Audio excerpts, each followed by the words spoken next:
Soy, the final frontier. I am Comrade Britain. And I am Grilka Stanacount. These are the voyages of the starship USS Mucinex, our ongoing mission.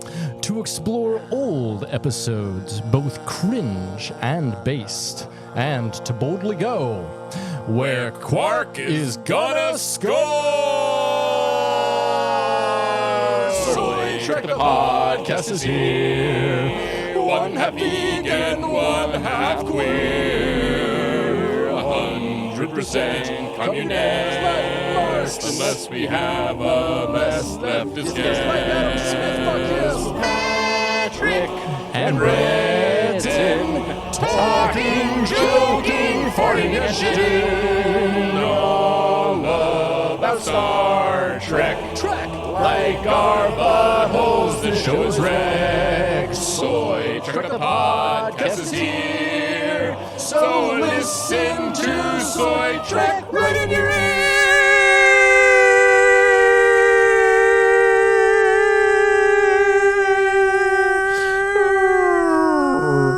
Rick around, round, Rick around, round, what? Rick around, round, Rick around, round, what? Rick around, round, Rick around, round, what? Rick around, round, Rick around, round. I'm asking you what? Seriously, please help me out here. Oh, I thought you were doing some sort of like early 2000s rap rock type What? thing. What?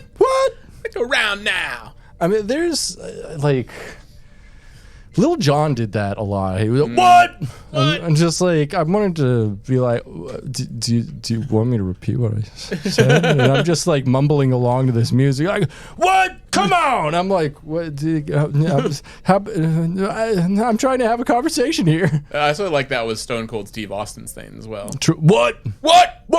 Yeah, it never got old. I mean, wrestling crowds still do that. Now, damn. Yeah, to not Steve Austin, like they'll just shout what and stuff, and wrestlers hate it because it was Steve Austin's thing. And yeah, they'll do that to all types of people. Yeah, Steve Austin, he's doing his own thing now. He's he's still doing stuff for WWE. Is he? The like a talk show for him basically that they show on the WWE thing on Peacock or whatever. Okay. Yeah. It's good that he got out. Yeah, no, it is. Sort of serious injuries. He couldn't really do it anymore because of his knee injuries and some concussions and stuff. So, he was actually back in the ring last year for WrestleMania, and he faced Kevin Owens and beat him. Wow. Yeah, and like he has to be pushing 60 almost, isn't he? Yeah, about that. And like there was, a lot of talk like they must have paid him like $10-15 million to get back in that ring. Like more than they'll pay any of their active roster members for an entire year of work. Yeah. Well, at that point it's just like, especially when you're that old and like after decades of putting your body through that stuff, like it has to be worth it. But he was one of the GOATs in the ring. Yeah. Like he was so good. Like his his fucking no holds barred match with fucking Bret Hart is one of the best wrestling matches like ever. It's so goddamn good. Yeah. One of my dreams has been to Stone Cold Stunner somebody. Oh, I'd love to do that to like a politician. Absolutely. I want to do that to like Feinstein's corpse. What? Remember the Stone Cold Stunner? It's like the glass shattering sound. Like, oh no! Feinstein's in trouble! Oh my god! Except the glass shatter is just her body. Just shattering through glass. Shattering like glass. Yeah. Just becomes dust. Becomes a fine sparkling dust. Fine osteoporosis dust. Yeah. God, that's the dream. Yeah. Would you snort Dianne Feinstein's dust? No, I wouldn't. Yeah. That'd give you like the curse of the mummy or some shit, right? I would put it in a litter box. Oh, yeah. That's where it belongs. Where it belongs. Yeah, we're going to spread her ashes. Yeah. Here, kitty. Here, kitty, kitty. Meow. Yeah. So what's new? What's going on? Vibing. Joe Vibe check. Yeah. Do you have COVID or something? No. Got a COVID vaccine. You got a COVID vaccine. Yeah. The other day. Yeah, my arm still hurts. Yeah. Is that wrecking you? Is that Yeah, it wrecked me worse yesterday. Like I thought I was going to be the first ever vaccine death because I was working. You can't say that. You can't say it as it happened. You don't know that. Yeah. I did think I was going to be like, I'm going to drop dead, and then they're going to blame the vaccine because I did feel like I was going to drop dead. Yeah. So I was working. Like, if you died, the first question I would ask is, well, was he vaccinated recently? Was he vaccinated? Yeah. Right. And I got the flu and the COVID one. That's a joke, by the way. I don't believe that. I say it sarcastically, hoping our listeners will know that we're both very far left and believe in fact-based science and stuff. But sometimes we say things very dryly. Yes. And we don't like acknowledge it to each other. No. We're just like, yeah, I know what you mean. Yeah. But the listeners are probably like, oh, this is a cool alt-right podcast. I hope if you're an alt-right listener, go read a book now, please. Like a book with by a scientist or something. Like, you shouldn't be listening to this podcast. The humor is going to bounce off your head, and the satires are going to seem real to you. My brother, who is basically a scientist, like he's a nuclear chemist type guy, like he's been having a war with my mother, who's like, totally dialed into that kind of stuff, and she's been trying to actually get him to buy some fake ass box that's supposedly filled with things that are better than the vaccine. Which apparently just comes with antibiotics, which are somehow they're just giving these antibiotics away. And you can do that without a prescription? I guess. Is it one of those things like Blue Chew where you quote unquote speak to a doctor? Yeah, my brother was like, how are they getting antibiotics? And also it's like, yeah, the whole point of getting antibiotics, you're not supposed to take them unless you actually need them. Yeah, exactly. Because then, you build up a tolerance to it, and antibiotics don't work. Which is why penicillin doesn't work on most things anymore. Yeah. Because all bacteria and viruses basically have become penicillin resistant. Yeah. Or bacterial infections, not viruses that never worked on viruses. Yeah. But it's fucking wild that we're gonna do this again with amoxicillin, and then we're gonna have to keep on moving to the next drug and the next drug until there's no chemical compounds left that are safe for us to get rid of disease. So it's good that people are just taking them when they don't need them because. Yeah, apparently, because my parents are anti-vaxxers, and apparently, it just has essential oils and antibiotics, and because my mom's like, "Don't get vaccinated again, Matthew. Take these. And take the peppermint oil. Take the peppermint oil. It keeps mosquitoes away, and that means it's good for the blood." Yeah. What is viruses but smaller mosquitoes in your blood? They're just bugs. That's why they say you caught the bug when you get sick. Yeah.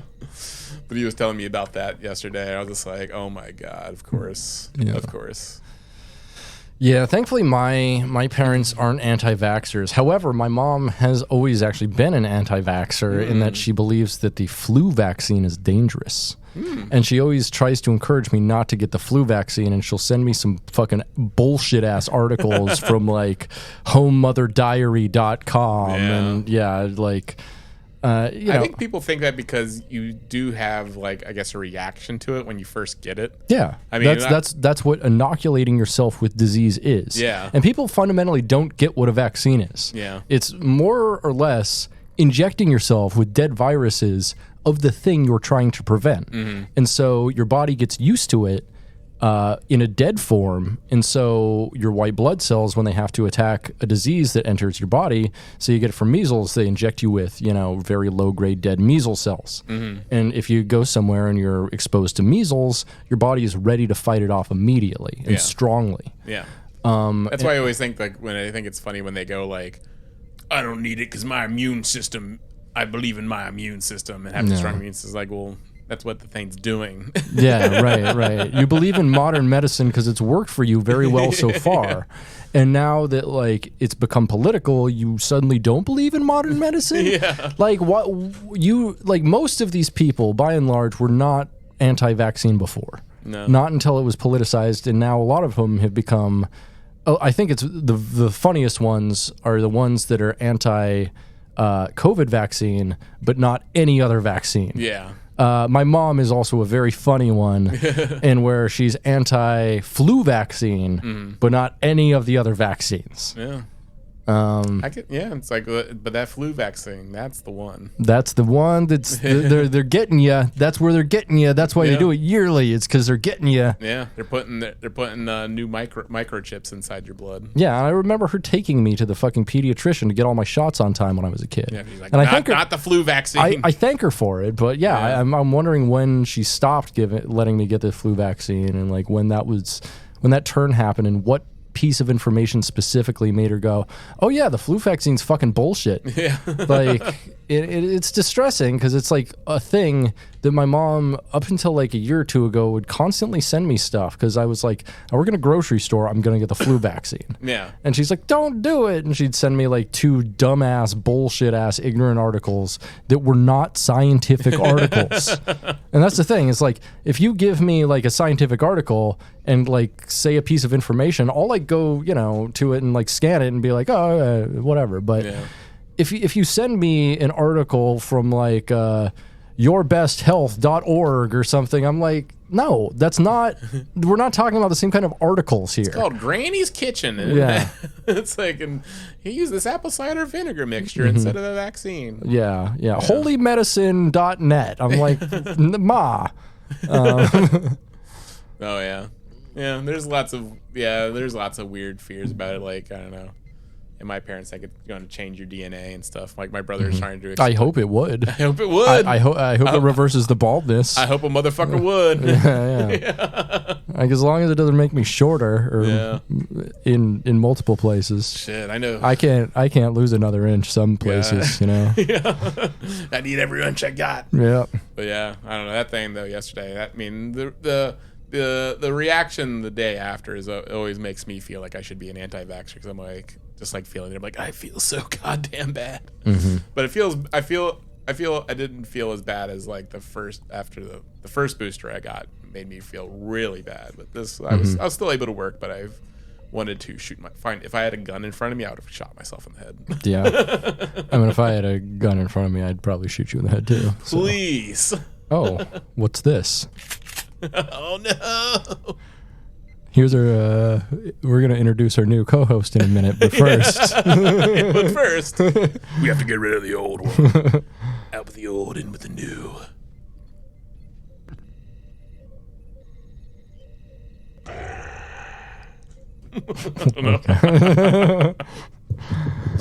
So anyway, we watched an old episode today. Yeah, it's one of my favorites. Yeah, and if our patrons voted on this one and chose it, good patrons. Yeah. If you want to be a patron, you can go to our Patreon at patreon.com/dumbidiotbs. Yeah. And sign up there for as little as $2 a month. You can help support us. You can get episodes quicker and high quality stereo. You can get mentioned on the podcast. There's a tier where you get access to my Plex server, the Media Dungeon, which can like basically take the place of any of your streaming services. Like, I have at least 4 patrons that watch my Plex server more than I do this week, including you. Really? Yeah, you watched a lot of shit on my server this last week. And I watched Flowers in the Attic. Oh, interesting. I hadn't watched that since I was a kid. It has our girl Kai Wynn in it. Has Louise Fletcher. Yeah. She's in it. Like I hadn't seen it in a long time, and I kind of forgot the plot a bit. I totally forgot about major plot points, and I also never picked up. I think I watched it when I was much younger, and I didn't pick up on the whole like implied incest. There's like, I was just like, oh yeah, and I was reading up on it, and apparently like the book it's based on is nothing but incest, and the sequel to the book is also incest. Keep going, I'm almost finished. Keep going, I'm almost finished. And that was actually one thing that kept the sequel from being made. I guess there was like the other book in the series is called like Petals in the Wind, because it's like the brother. Oh, Petals, yeah, I know what they're talking about. They talk about pussy lips. And I guess it's like that's what Christy Swanson. She was just like, yeah, it was nothing but sex, and so she's just like, no, it would have never been made. Yeah. Even like the stuff that was in it was kind of like over the top, like the brother like washing the sister's back and just like constantly watching her take a bath. It's like, well, speaking of sex and taking baths, the episode we watched today has got it all, baby. It has got it all. It is chock full of sex, Klingon style. That's like doggy style, but a lot more violent. It's like doggy style, like Michael Vick doggy style. This is a very horny episode. Yeah, it is. It is incredibly horny. There is like 3 different romance plots happening at the same time. Yeah, it's pretty intense actually. Yeah, an A, B, and C plot are all romance plots, and honestly, it doesn't feel like a romance episode though. No, because there's not like a ton of like really kissy, lovey-dovey, make out, sensual scenes or anything like that. A lot of it is played very comedically. Yeah. Like it's played as a comedy episode, like first and foremost. And also it's like seeing sort of like romance, but through the lens of like through aliens. Like, yeah, it's like not like kissy, hug type stuff because it's like, that's not how Klingons. No, they don't do it that style. And so it's like, it is kind of like, what's the, that one, the story about the guy with the long nose. Pinocchio? No, who, you know. Oh, Roxanne? Or the one where, I know, Pagliacci? No. You're talking about the one that the movie Steve Martin did do it. Yeah, Steve Martin in Roxanne. But it is based on that I know. Story. Yeah, it's kind of like, you know, where he's just like, since he's like ugly, but he's in love with the woman, he helps like a handsome man. Like win her heart. And so there's kind of like a little bit of that happening. Definitely. But also it's like, kind of a comedy of errors because it's just like 2 conflicting cultures and worldviews having to like find some sort of common ground and then like make it work and you know it's sweet, you know, spoiler, it happens, but it's just like, we'll get there. We'll get balls deep, baby. Balls motherfucking deep. Yeah, everybody be getting balls deep except 2 people. Except 2 people. Which is for the best. Probably. I thought that was actually kind of like, that was actually the nastiest one, I thought. That's nasty. I like a nasty. I was like, I'm actually not into this. It's actually making me very uncomfortable. They bring the cringe in this episode. Like, I'm going to say, so the episode we watched today, by the way, is DS9, Season 5, Episode 3, Looking for Parmach in All the Wrong Places. This one aired October 14th, 1996. It's the 99th episode of DS9 and the 431st episode of Star Trek overall. Oh, wow. It's the 99th episode of DS9? Uh-huh. Oh, that's interesting. Yeah, so that means the 100th is the... next episode. Because I ended up watching that after... Right, autoplays, yeah. Yeah, and I was just like, oh, I love this episode too. And like, that's a good 100th episode, I thought. Yeah, for sure. So... this is the second episode in the Quark and Grilka saga. Second of 2. Should have been 3. It should have. The first episode being the House of Quark from, I think, season 2 or season 3, episode 3. Which is another great episode. It had tons of great lines like "Enter husband." Yes. And that one was also written by Ronald D. Moore, who wrote this episode. And this episode is directed by none other than Andy Robinson, better known as Garrick. Yeah. And he actually didn't go through the directorial training program that they usually do for Trek actors because he wasn't a series regular, so he wasn't always on set. Okay. But he did direct several plays before this for which he won awards, and so because of that, they let him direct this episode. Interesting. So I thought it was very, very good. Also, it was very competently directed for sure. Yeah. And it felt very playful in a way that Andy Robinson is playful. And also like almost like a play as well. Like we were talking, like I can't remember the damn name of the thing, but like the old play with the guy, you know, speaking for the other handsome man, and to win the heart of his lover. You know, there's a scene that happens. So yeah. So yeah, Roxanne. What's it based on? Oh, Cyrano. Yeah. Cyrano. There you go. Yeah, Cyrano. Yeah, that's right. Yeah. Yeah, Peter Dinklage is also in a remake of Cyrano. Oh, that's right. Recently. That was supposed to be pretty good, I think. Yeah. Anyway, do you want to get in this episode? Yes. Let's jump in. Let's put the tip in first. Let's put the tip in. So we open up on Julian Bashir walking through a hallway when he comes upon the O'Brien residence and the door to it. He hears an argument coming from inside, and he leans in to listen just as none other than Quark shows up. Quark listens because he's got big-ass ears and recounts the argument as Keiko suddenly approaches.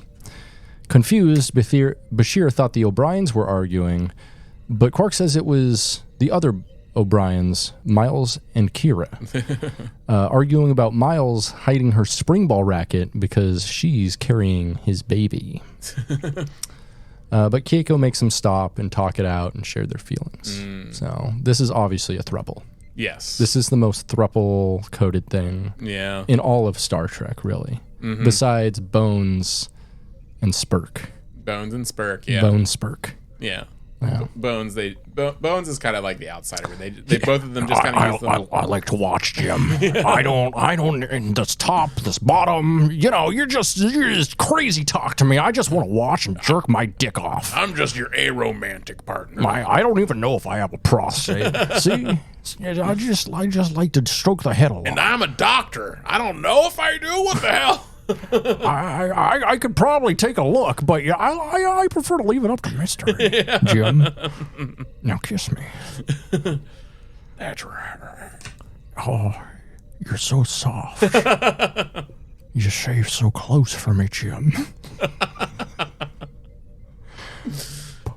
This is more uncomfortable than the O'Brien and Kira plot. That's right. Put your tongue in my belly button, Jim.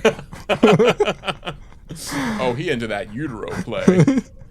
So we go over to Worf and Jadzia Dax, who are arguing about Klingon opera.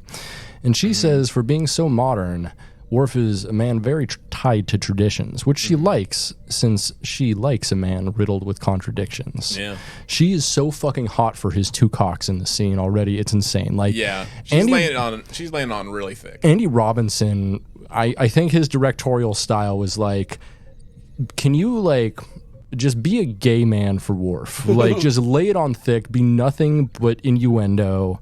Like, make him feel uncomfortable. And she's like, can do, boss. Fucking do. I do like the build-up because, she starts off very indirect in this episode. A little. Yeah, I mean, she's kind of like, being playful but not outright saying it. And so it's a good, at the end. Yeah. When she's like, and she finally just like loses her cool. Yeah, she loses her cool and she's like, we're going to have a battle to the death so I can fuck you. Yes. And I'm like, cool. Cool. This is my kind of thing. Because she is just doing sort of like, like flirting, and stuff like that, and then it's just like, and just then, going right over his head. Yeah, and then at one moment she's like, "You need to take a hint." I like fucking struggle play. And then they choke each other. And then he gets it. It's funny, like he doesn't get it until she like starts to choke him. Yeah, and then he's like, "Oh, I like that shit." Yeah, she's like, "Bot laugh." Like, what's going on? But yeah, I do like throughout this whole episode, she's hinting it a lot, so it's fun. So suddenly a Klingon woman shows up, and Worf is motherfucking mesmerized. He says the woman is glorious and follows her in a daze, and Dax follows after him. Yeah. At Quark's, the Klingon woman sits with her party, and Dax is not particularly impressed. Worf doesn't recognize her family crest and watches as she hugs Quark to his dismay. I do like the meeting because they go up and they kind of both go like they're just being playful and act like they're both going to go for weapons or something. Right. And then give hugs. It's really sweet. Yeah, it is really sweet. And like this is very much both I feel like more than anything, a Quark and a Dax episode. Worf definitely plays a huge part. Yeah. But like it really furthers their arcs more than anybody. I guess like Worf too, because him and Dax end up getting married. But because this is the start of their whole romance. So this is a very like iconic. This is a consequential episode. I feel. And it's really sweet. It is like definitely, I'd say maybe the best romantic episode of DS9. Yeah, And it's one of the few. I mean, there's the one where like Kira gets with Barial, and the one where she gets with Odo. That one's all right. Nah, the alternate universe Odo though is like he's just like a Jimmy Buffett. He's like a parrot head. He's like, oh, I'm much better on this planet. I gotta tell you, I love you. I've always loved you. A genocidal parrot head. Yeah. I mean, that's what parrot heads are. Yeah, they're like you know which side they're taking on Israel Palestine. Absolutely. You know. They're like, it should be an open air prison. Like, and we should be bombing this open air prison. Oh. Yeah, why not? Fish in a barrel. But like I would say all of Kira's love stories are probably the worst. I don't know, Barial and she likes some boring ass white dudes. Yeah, and the Odo one I thought was probably like the worst one. It's up there with, I mean, yeah, because like Star Trek has a pretty bad track record with their romances. You know, Chakotay, 7 of 9, Troy and Worf. Right. Like those. Troy and Worf? Wait, oh no, I'm sorry. Troy and Riker is great. Yeah. Troy and Riker is great. Yeah. But that Hail Mary Troy and Worf one fucking Picard and Crusher. Yeah. The way that in the waterfall. Yeah. Oh, we gotta. I can't come unless it's pounding. The waterfall is pounding my prostate. Yeah. There's not good romantic episodes in Trek, unfortunately, except this one. This one is a great one. This one's great. I'm trying to think of the other ones. Like, nah. I mean, even like Star Trek Insurrection is like kind of a romantic tale with, you know. I mean, I liked Riker, Picard, and that sucks. I liked Picard and Vash. Yeah. Like that one, I thought. Oh yeah, worked. that was like believable and like cool. It's a good like opposites attract type thing because you have like the rules based space lawyer guy, and then like the Indiana Jones right type. Yeah, woman, she wasn't into it though. No, she fucked and chucked, you know. Yeah, I thought that they could have done it if she didn't go for Q. I thought that could have been something. Yeah, but we don't get everything we want. Yeah, it's true. Yeah, don't always get what you want. I mean, another kind of romantic episode I'd say would be Rules of Acquisition with Pell and Quark, and that was pretty good. Yeah, I wanted to bring that up because I like. And then also House of Quark is kind of. Yeah, I do like Quark's choice in women a lot because he definitely goes for stronger women. Oh yeah. Where it goes. He's a sub. We all know he's a sub. He definitely likes women who, because he was also very attracted to Dax. Oh yeah, remember, like he had a crush on Dax. Well, who doesn't? Oh yeah, yeah. but it's interesting to see from his from a cultural point of view with Ferengi because they have very their women are expected to be submissive. They can't wear clothes. They basically have no rights in their society. But Quark, he definitely goes for women who are very strong, independent, and are, intelligent and everything else, and he's really attracted to that. Yeah, especially with Pell, he kind of had a crisis of sexual identity there, where he's just like, am I gay? yeah. And then he's just like, oh, okay, I'm into it, but Pell was like, she wanted to live as a man, and so I think that was kind of stark because then he was also attracted to the one Cardassian woman, and right. And then he had, of course, he was in love with Dax, and then now Grilka. And I just wish the series had ended with him maybe ending with Grilka because it ends with him with his arms around 2 Dabo girls. I know, which is not, it's. I'm sure that's a great ending for him, but it's not a great ending for the viewers, No, because there was all this, because I thought he had some good romantic interest throughout Deep Space Nine, and but he got the riz with Grilka. He does have the riz with Grilka. He got that riz. Yeah, he got that riz, and she got that jizz. You know what I'm saying? It's an even trade. So suddenly Dax remembers that the Klingon woman is in fact Grilka. Yeah, not just Quark's friend, but his ex-wife. And Worf is pissed about this. Yeah, Worf almost loses his mind. Oh, He can't understand it. Yeah. So opening credits, 4 minutes in. Great. Yeah, that was a great opening, I thought. Yeah, it was a really good opening. Yeah, For 4 minutes, packs a lot in there. Yeah, it pretty much establishes the path of the whole show, because you have like the O'Brien, Kira, Quark and Grilka, and then Dax and Worf. So yeah, says it all up from the beginning. Absolutely.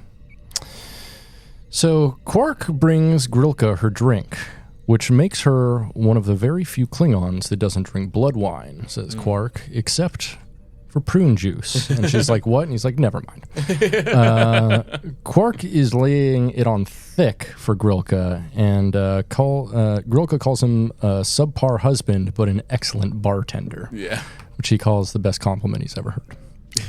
I mean, we did have that line in their first meeting where he puts his hand on her thigh, and she's like, he's smiling, and I'm like, if you don't remove your hand from my thigh, I'll crush every bone in your body. Type thing. Which is very good. Like, so he was like, even from that episode, he was kind of like, this could be a little something, right? Something. Grilka tells Quark that the recent hostilities between the United Federation of Planets and Klingon Empire have been costly to her family, and Quark asks, war, what is it good for? And if you ask me, absolutely nothing. Which Ronald D. Moore is such a silly goose for writing a funk song into this episode. He is such a silly goose. War by war. Yeah, but it could be possible that Quark could have heard that song. True. I mean, it still exists. The Beastie Boys, he probably hears Beastie Boys all the goddamn time. Yeah, he's like, God damn it, turn that Beastie Boys off. It's already shown that it doesn't make sense. It mentioned Spock and Klingons before they existed. He has immersed himself a bit in human culture, He has the root beer. Yeah. So it's like, he probably got the root beer. And then, when his brother, went off on his own, and his read Marx. He knows about Marx and Engels. Knows about Marx and Engels. His brother also wanted pancakes instead of the grub worms. Right. So he's kind of had some run-ins with human culture. So I'm sure he's had to deal with a lot of human culture since there's a lot of humans on DS9. Yeah, we don't really ever see like a jukebox in Quarks. So I mean that could be a no, but they do go up to the holosuite to Pally's. Pally's. Go see Vic Fontaine and shit. So they do have music, and he does. Yeah. I don't know if they're all original songs on there or if he does like Frank Sinatra shit or whatever, but they do have something. Yeah, they have a lot of exposure to human shit. Yeah. So Quark offers to look at Grilka's financial records to see if he can help, and a handsome Ferengi in Grilka's house tells Quark if he fails, he will kill him himself. Next, Dax recounts to Grilka a Quark story from the episode The House of Quark, where they get married so she can control her house through him, which is basically what happens in the episode. Yeah. Worf says Quark is unworthy of her, and Dax says he has a case of par mock. Suddenly, Sisko comes in and asks if it's contagious, like the vaccine. And he doesn't say like a vaccine. Where after Dax explains Parmok is the Klingon word for love, but with more aggressive overtones. Yes. So sex. Yes. Probably. Where their sex is just also like almost borderlines assault. It is. It's very violent. It's very kinky. Yeah, lots of strangling. Yeah. Lots of bones breaking. Yeah, like... if you're into that, hit me up. Like, it makes sense also, like, in the future where we have, like, little magic wands you can wave over you and it infuses your bones back together. Can only imagine how that was before the invention of that in Klingon culture. I wonder if, like, that medical device that can fuse your bones and stuff, can that also, like, help your boner? Maybe. Do you think it can give you a boner? Probably. Do you think it has like a Viagra function, basically? That'd be cool, huh? I have it set on turgid. Jim, I have it set on the max setting. Now kiss me. Kiss me like you used to, Jim. It's engorged with blood. I can't get any more engorged. Yeah, it's gonna pop like Vesuvius, Jim. Looks like a big red blister. Gonna drain that there.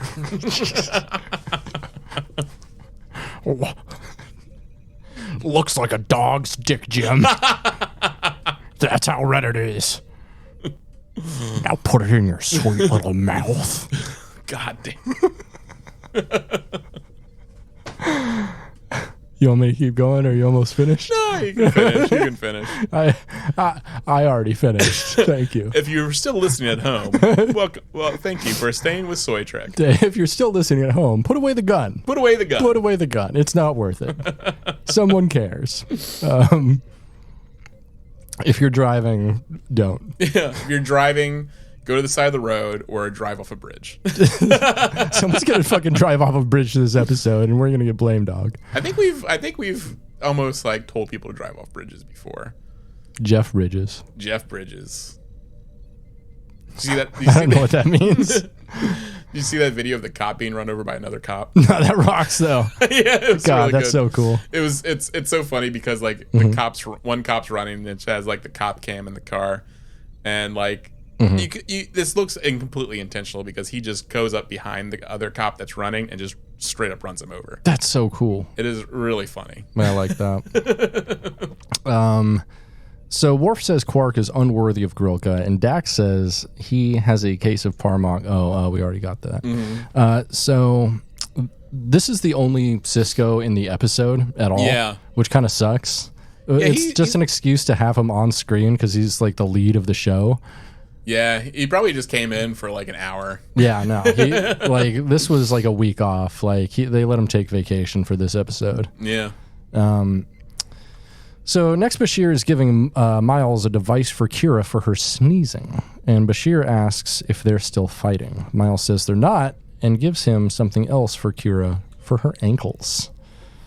Miles asks if he has something for a rash on the back of Kira's thighs that he noticed when he was helping her out of the tub. Like, already, like, there's no reason for him to be doing all of this. Except that she's carrying his baby. She is, but like the way, like it's sort of like going above and beyond. I feel just like his care.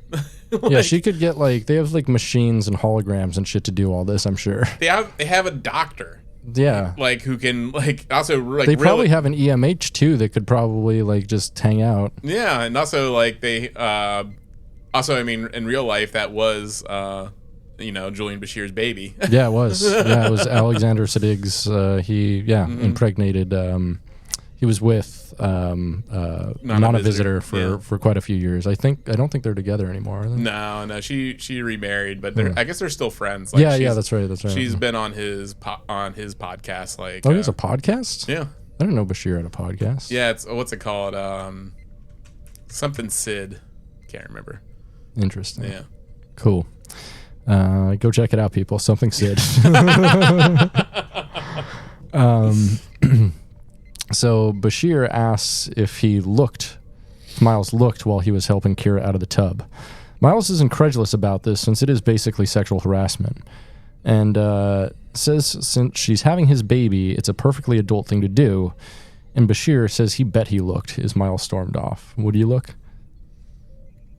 Would you look? Where did he look? Would you look? I don't know. I feel like it would be probably inappropriate. Yeah, well, you're helping them out of the tub. You gotta like see things. No, I mean as O'Brien said, he was holding up a towel. So he didn't get a look. Okay. But I guess he did kind of get a look considering he saw it on the back of her thigh. Right. Oh, he was looking. He got a look. He got a little bit of an eyeful. Look at something. Look and see. You think he saw her pussy? No. Do you hope he saw her pussy? No. Do you hope you see her pussy? No. Liar. You've been detected lying. You have been detected. Nah, but he's being. I think. I don't know. That's the thing, like that I don't like about this episode. Oh, that one part. Well, especially there. Yeah, this scene sucks. I don't like it. Yeah, it's like Bashir kind of harassing Miles. Yeah, and also I don't like the dynamic between O'Brien and Kira. This is again like another bad Kira pairing, I think. Yeah. Like, I mean, it makes sense that there would be some kind of drama between her, Miles, and or Kieko. Yes. Because of this situation. And so I'm fine with them using that. But this did make me... I mean, and that's the point. It was very uncomfortable. But that's the point. Yeah. That's the point. Yeah. And it's obviously like directed that way. And they obviously... and, you know, I kind of believe in the Roger Ebert school of thought on criticism where... the first thing you should ask is, did the filmmaker accomplish what they set out to do in the first place? Yeah. And I think Andy Robinson wanted this to be very uncomfortable, and guess what it is? Uncomfortable. Incredibly uncomfortable. Yeah, I think it kind of took away from the fun. I guess maybe that's why they didn't include it. Sorry. Man, you dying over here. I am dying. R.I.P. R.I.P. Patrick. But I did think it took away a bit of the fun of like the Quark and Grilka situation, and also Worf and Dax. Yeah. Because it's like you're watching this and you're just like, gross. Yeah, but it adds a different dynamic to the episode to where it's not all of one thing. Yeah. True. Because both the Grilka and the Dax Worf romance are both like played for comedic effect a lot of the time. Yeah. And you know, so I'm fine with it. Yeah. I'm fine with it, even though it is uncomfortable. It's intentional.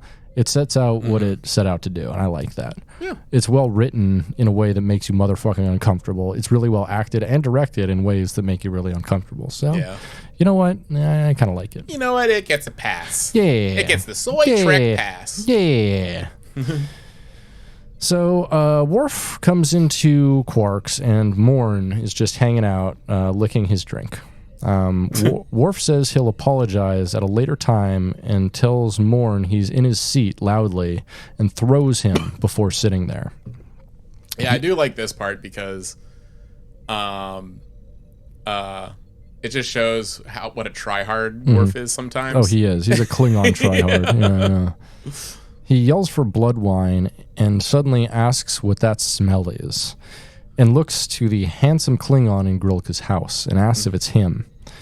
He demands that he stand when he's talking to him and tries to instigate a fight with him.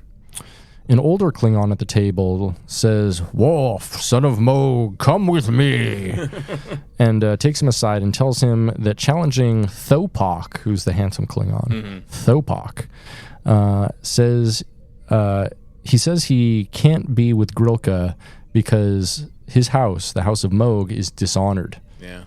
But I do like how like that guy's just like, look, homie, you're scaring the hose. Yeah, straight like, up. You are like, you're trying way too hard and you're flopping right now. Oh, it gets better because he fucking takes him down a peg.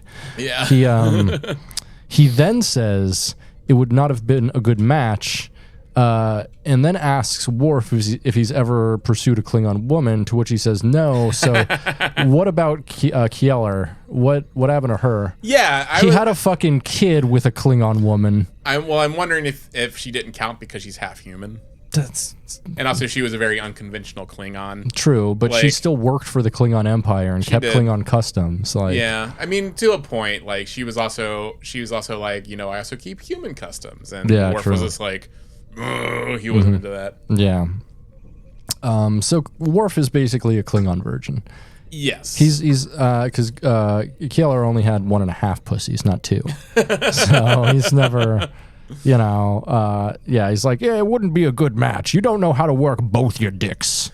I mean, did he have sex with Troy? Maybe, but she's only got 1 vagina.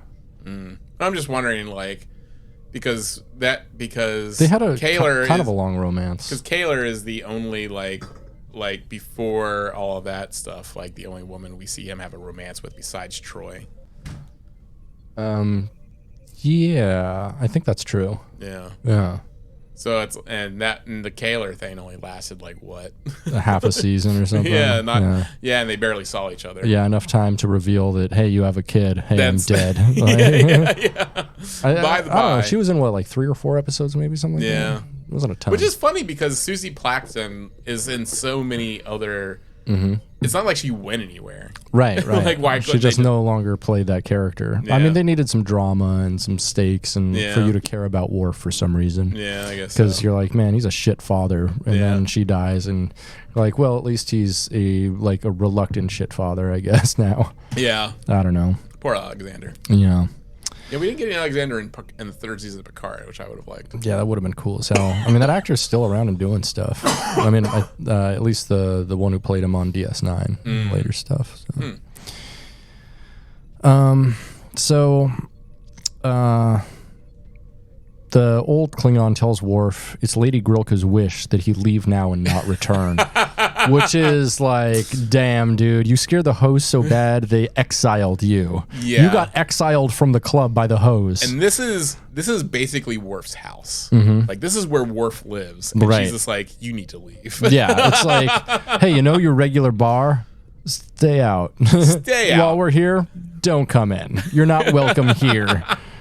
Worf's like, fuck, I guess I'm not. It rocks so much. It's so embarrassing for Worf. Like, you really feel bad for him because he basically got called a virgin and told to leave. Yeah. Because he was scaring his object of affection. Like, and so bad that and she just completely dismissed him. And that has to be like the biggest kick in the balls. and all 4 of them. All 4 balls. All 4 balls. I really felt for Worf. I was just like, oh, poor Worf. But we all know what happens to Worf. Yeah, he's kind of a milady guy here, like trying to act real tough and shit. He is. I can see him. I can see Worf like watching Mystery was his name? Yeah. Like type videos, like he's watching Interesting. He's like watching pickup artists. Like that'd be funny if he comes in wearing a really like extravagant outfit and like really tall hair. That big fuzzy hat has much honor. It's from the house of Jamiroquai.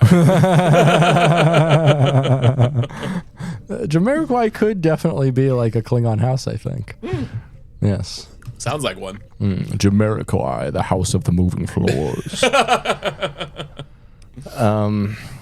So later with Dax, Worf thinks he's a fool, and Dax is like, you're in love, but there's not much of a difference. Good point, Dax. Well written, Ronald D. Moore. Good point. Dax wonders if what Tumok, the old Klingon, said about Worf not knowing about Klingon women is right, and if that's what really was bothering him. Quark suddenly comes in and asks Dax for help. Grilka invited Quark for dinner in her quarters this evening, a very private dinner. And he needs to brush up on his Klingon customs and culture. Worf gets up and just walks over to a corner and looms. He like gets up angrily, and instead of leaving, he just goes to the corner and just like hangs out angrily. He's just brooding. Yeah, like, he's brooding hardcore here, and it's pretty funny. It is very, very funny because, and that's why you know this is directed by a stage director, is because on stage plays it's normal to just go to the edge of the curtain and then just like come back after like hearing something in play world. Yeah, but here in the real world, it doesn't make any sense to stay in the room if you're mad about something. Yeah, he could have just left, but it is funny, just like this like right after this complete embarrassment, then he has this second. Oh, even bigger embarrassment. Even bigger embarrassment. At first he was like, oh, it's bad that she like talks to a Ferengi, and now he learns that it's not just the ex-wife, but the ex-wife who still might be interested. Yeah. Damn. And after being like completely shot down in the most embarrassing fashion. Oh, he got wrecked. She never says a word to Worf. Never. Ever. No. In this episode. She doesn't even like acknowledge him really. She never acknowledges him. No. Like she completely dismisses him as a complete non-entity. Which is fucking wrecked, dude. And then right after being dismissed. And it's because of a caste system too, basically. Because of the caste system. But also she was just like, I ain't feeling Worf. And also because of the cat, and right after that embarrassing dismissal, he then learns that the station's resident goblin now has a private meeting with her in her quarters. A very private dinner. With a private dinner. And it's just like he's basically being stabbed 1,000 deaths. Like if he committed like Klingon harikari in this episode, it would have been completely justified. Yeah, if he ate a batleth, I would not be surprised. Yeah, he just takes out his mocklap and is like, well, I'm opening my belly. So Quark admits that he and Grilka did not be fucking when they were married, and asks what he should do for sex. He wants to get back together with her for sex, but also he thinks that she's glorious. His words. As well as Worf. So she must be glorious. Yeah, he used a Klingon term, glory. Wouldn't it be great if she's like so glorious, but then like both them pussies is trash, just absolute dog dick? I don't know. I think we see that they are in fact not. That's true.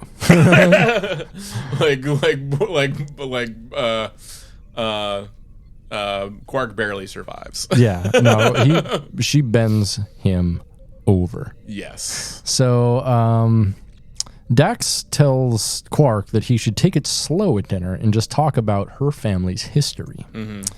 Worf pipes in and tells Quark of a custom to bring a freshly killed animal leg to dinner, sweep everything off the table, and propose courtship, which is like this speech that he gives here is amazing. I do feel like it is interesting, like with Worf, because he obviously like came into like his Klingon heritage later in life, and so it's like he almost treats everything with much more fanfare than I think typical Klingons do. It's like a lot of like, you meet like immigrants who come here and stuff, and a lot of them know way more about America than like someone like even me who reads a lot about America. And it's like, what the fuck? Because they care more. Yeah. Because it's it's a foreign culture that they want to be a part of instead of just the extant culture that exists that they could take or leave. Yeah. And all this stuff, like as like that older Klingon told him, is like Worf's knowledge of all of this stuff is totally academic. Yeah, like he has never personally done any of this. Even with Kaler. He's just like, I think I know where the clit is. Like I've seen it on the porno. he's like describing. Like, it's kind of like, now it's like when people say, like, modern day courtship, you need to bring, need to ask the father for permission type stuff, that's like... You need to ask the father for permission to fornicate, if you want to have sex before marriage, you gotta... Call up and say, hey, daddy-o, can I pop my jizz in your old gal? He's like, my wife? I thought you'd never ask. You're like, no, I meant your daughter. And he's like, how about both? I'm looking for a bull. But... I like using the crickets when something funny actually happens. But yeah, it's just like he's basically describing like an outdated form of courtship, I think. Yeah. That don't exist. Because like as we've seen like with other things here, especially when Riker, I think we discussed like Riker's like, stint on the Klingon ship where like the woman's just like, yo, we're fucking. Yeah. So it's just like, and he's like, yeah, you and your friend, bring her along. And they're like, I don't care. Yeah. I have half the dicks, but twice the length. Yeah. Feel it. Yeah, like Worf's knowledge of this is like, what he's read and books, and it's like this is completely out of control. It would be amazing if he's like, I need more knowledge about this, and he's like, he goes to the subspace comms and he's like, contact William T. Riker. Riker, where the clit at? Well, there's actually 3 of them. Get this. Get this. Yeah, God, can you imagine? That's even bigger insult to him. Like, then he has to ask Riker on tips of courting Klingon women, and he's just like, God, because. Yeah, it's like this is another form of as you said, like Worf being a milady type guy, where he's just like, how do you do, good ma'am? Type like, thing. You open the door for her because she's a woman, not because she's a human. Yeah, and meanwhile, like I think like Quark ends up going about it in a more natural sense because and as you see, he's motherfucking charming. Yeah, he's motherfucking charming in this episode, and we'll get to it. It's in a fucking scene that's coming up here, but like there's a point in this episode where like I'd fuck Quark. Yeah, like if he said that to me, I'd probably fuck him. Like, and it shows like how there's this all this like feeling of like preparation for like this like meaning this like being like culturally like have like this whole cultural aspect to it, but also then it goes back to just like, oh no, it's like you just need to be yourself. Yeah, that's eventually the thing. It's just like, yeah, once Quark just starts kind of bees himself a bit, that's all he really needed to do in the first place. Not have to have the animal leg and throw all the things off and start a fight with her bodyguard and and all this other insane shit. Yeah, but that shit's hot. Yeah, and that shows her real Dom Daddy. And I think Quark's a Dom Daddy in his own way. Maybe like a fin dom. Yeah, I mean he is being fin dommed. Yeah. So after Worf tells Quark of the custom with the freshly killed animal leg, Dax says it could either go well or he could have every bone in his body shattered by her bodyguard. Yeah, which is pretty cool. Yeah. Next, we have Miles, who is massaging Kira, and Keiko comes in and gives Kira her clothes back from Garrick with some sick pumps to help her feet. And they're like fucking like 4-inch pumps, and I'm like, what pregnant woman's wearing 4-inch pumps? Those are not going to help anyone's feet, especially a pregnant woman. Like, and I think this was actually like an intentional joke from Andy Robinson, because he knows that like people who watch Star Trek would be like, oh yeah, of course, help her feet. But like there's like the 4 women at that time watching were like, excuse me. I mean, I'm sure even Lana Vizor was like, okay. Like, I think my feet are twice the size of what they once were. I think it's a joke. Yeah. I hope it's a joke. I hope it's a joke. Yeah. Because I'm any woman that watches it's like, no, that's not what you want. Miles continues massaging Kira and gets nostalgic about Ireland. And Kira says that he should go there. But then she invites herself, and both of them are optimistic about it at first, but then very uncomfortable. Yeah. Because I think they realize they've fallen in love. Oh, no. They've fallen for each other. They can't do that. Keiko comes in, and shit is awkward. She's like, don't stop on my account. And Miles is like, I'm about to come, though. I'm going to come with my pants. I'm about to cheat on my wife. But with my pants. The lining of my pants. It is funny, yeah. He kind of never really talks about this with Keiko. No, well, not that we see. Not that we see, but yeah, it's just like. But I mean, I guess he shouldn't. But I don't know. It's very uncomfortable, and it also just from that sense because like I don't know. I do feel like O'Brien and Keiko really do love each other. They do on like but on like almost like a brother sister level kind of thing. I think. O'Brien and Keiko. Oh, I'm sorry. No, I'm sorry. I was thinking Kira. Yeah. No. They're into the incest stuff. They're like, hey, brother, I'm caught in the dryer.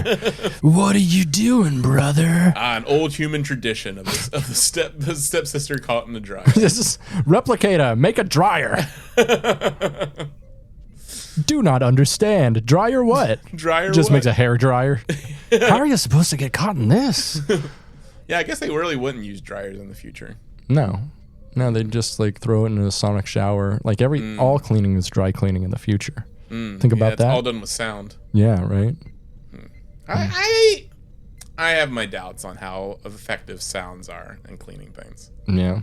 Yeah, I don't think it works. Why not? It just sounds stupid. It sounds stupid. Yeah. Like, I don't know. Washing makes sense. Sounds? You're supposed to sound a stink off? Yeah. Okay. I mean, when you think about it, water is just air. I can't say that with a straight face. Water and air, like the body is made up of water and air, man. They're kind of the same thing when you think about it. Because when you put them together, water and air with the other 3 elements, it makes Captain Planet. You know what I'm saying, man? Oh, yeah, I see. Yeah, man. A little bit of earth. Do you think stink Captain on it. Planet's an Andorian man? You think he's just hiding his fucking antenna with that mullet, man? Oh yeah, you know what? That could be possible. Well, Or he could be bullying. That'd be funny if he's just wearing a wig. Oh yeah. Could be. He's hiding this seam that goes down his head. Captain Planet is just Shran. Just, Yeah, that'd be awesome. also Jeffrey Combs, yeah. I would Just love another that. Jeffrey Combs all the way down. So next we see Worf practicing Klingon opera, and Quark comes in to thank. I do. Is this the part where he's on the? Yeah, he's like. Yeah. It shows him. It does feel like this would be a good scene to him just be listening to Linkin Park, like falling in my skin. That would be. These wounds they will not heal. He's Yeah. just like he's just in his own feelings, just like. Or yeah, he's like, wake me up inside. Can't wait. And he's doing the can't wake up. Can't wake up. Wake me up inside. Wake me. Yeah, he's just in his own feelings. Like he's just listening to the most dramatic music in the world. Just you know, feeling just the rejection of eons on his shoulders. Absolutely.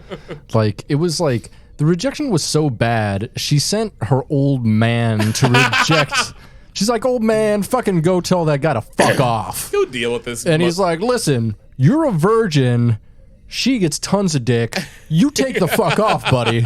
Like, and he was like, oh, fuck. He got me. damn, Damn, dude. damn. Fucking wrecked. Yeah, and like the bodyguard didn't even bother with him, like threatening the right? bodyguard. And the That's bodyguard's crazy, yeah. Yeah, and she's just like, no, I'm gonna send my old man advisor, like not even a warrior to Right. go tell him to fuck Crazy. off. Love it. Like, yeah, it's awesome. So Quark comes in to thank Worf for his wonderful evening with Grilka. He says that she told him he has the heart of a poet, but Thopok kept eyeing him violently. Quark says Worf has the key to Grilka's heart and asks if he can help unlock it. You know what that means, right? He's like, how do I get them panties off? How do I get them off? They made of sheet metal. That's why I wish like the Grilka thing was more, because I do feel like it was a very Quark did court her very elaborately, and then she never returns. Yeah, right? Like I feel like they should have had that third or final yeah, thing they just together. have like sex for 2 days. Yeah. And then we never hear from her ever again. No. Yeah, she hit it and quit it. She did. She was like, I like that Ferengi dick, but man, does it stink. I can only take it for so long before I just want to throw up all over my lap. Poor Quark. Yeah. He got that stinky peen, man. Got the stinky He got peen. it big, but it stink. He need to wash it, man. Yeah. Well, that's why I'm saying like sonic showers don't work. Fair. Quark still has a stinky dick. Yeah. Yeah, that's okay. That's if you- I accept your rebuttal, sir. If you were being barraged by sound from all sides and you still got a stinky dick, Maybe he doesn't use the sonic showers. then what does he use? Just nothing? Well, Ferengis have a different cleaning regimen where they cover themselves in oil. That's why they're also greasy. I mean, we did see in that Jay Leno clip that was coming around on Twitter recently. Like they have giant Q-tips. I come around to a lot of Jay Leno clips. Hey, have you seen this? Have you heard about this? Have you heard about this? In the news lately, I'm about to come. I'm about to come so fucking hard. My wife, she's late for dinner. Yet again. All my cars, all the car thieves are just covered in my jizz. It's crazy. I got a new leather interior. I got some cars. Got some more cars. You know, I only drive them once. My wife, she's always late for dinner. She's always late for the bowl too. I'm gonna cuck at 7:30. She's not there till 8. It's me and the bull hanging out, Just me and the bull. raiding the minibar. It's very, very, very awkward for the both of us. And what am I going to talk about with the bull all this time? I don't know. I just met this guy. I just met him on Tinder. I don't know. I don't know. In the holosuite, Dax and Worf are training Quark. Sorry. Quark asks Worf if he can access the key to her heart via Worf. And Worf agrees, and they begin their training. In the holosuite, Dax and Worf are It is kind of nice though. Like It is very nice of him. Like Worf just was given the deepest blows of his of his immortal soul. Like he just got like he got his shit ripped out. He got his shit hard in a blender. Out. Hard in a blender. Watch it spin around in a beautiful oblivion. Yeah. He definitely got it spinned around into a beautiful oblivion, and then he is still a good enough dude to just be like, you know what? Fine, you can fuck her and I'll help. Yeah, exactly. Yeah, he was just like, I will train you. Yeah, I'm gonna train you how to get that Klingon pussy. But I do feel that's also a very Klingon response because his honor. Worf is mystery. Worf invented motherfucking pickup culture, my dog. Worf and you know he did. it. You know he's like, you got to neg her. You got to Do you know what that means? Tell her her makeup sucks. Yeah. Tell her eyebrows are slightly big. Yeah. Yeah, like, yeah, but I do feel like this is his way of reclaiming his honor. It is. Because, like, because you know, as you saw, like, you know, in the one Klingon lawyer episode, you know, like, the Klingon talks about, one where they think Worf blew up the ship. Yeah, and that Klingon lawyer is like, this is how, I'm not a warrior, but this is how I sort of do get my honor, you know. I do battle, you know, in the courtroom, and I'm like, yeah, okay, that's cool. Yeah, and this is kind of like Worf being like, okay, well, I can do battle on that pussy vicariously. yes, like I just failed epically trying to court this woman, but I can still reclaim my honor if I fuck her with another man's dick. if I help another man do it. I will regain my Klingon honor through cucking. Through cucking. So in the holosuite, Dax and Worf are training Quark to fight with a bat'leth and speak Klingon. Worf gets impassioned about Klingon lore and nerds out about Klingon romance between Kales and his wife.